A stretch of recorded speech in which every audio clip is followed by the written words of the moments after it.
Kovo 24-ąją susitinkam štai čia šitoj nuostabioje vietoje prie Pašvenčio ežero, prie Pašvenčio girininkijos esančioje poilsiavietėje ir leisimės į žygį. Taip, į dar vieną žygį. Von Karšvon, į Karšuvos girią ir labai visų lauksim, nes čia yra tikrai nuostabios vietos. Todėl tikrai visi Von Karšuvon!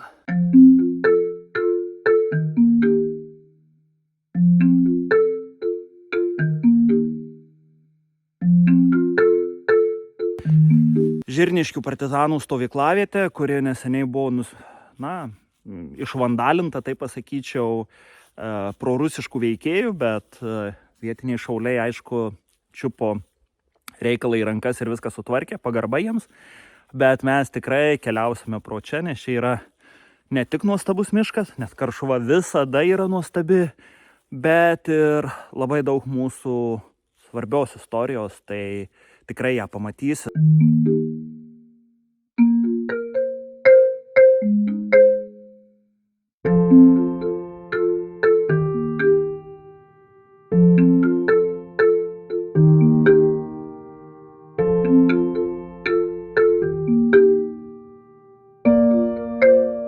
Šiaip aš niekada nedainuoju, dainuodavau, tokia vėlyvoj paauglystėj, kai tranzuodavau ir keli būdavo, nebūdavo ką veikti, ten ir su karvėm pasikalbėdavo ir dainuodavo, bet dabar einu mišku ir einu pagal upelį žirnelį ir man taip galvoje ir sukasi, šitas upelis yra žirnelis, šitas upelis yra žirnelis.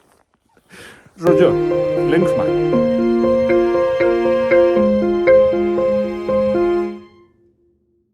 Ir iki susitikimų.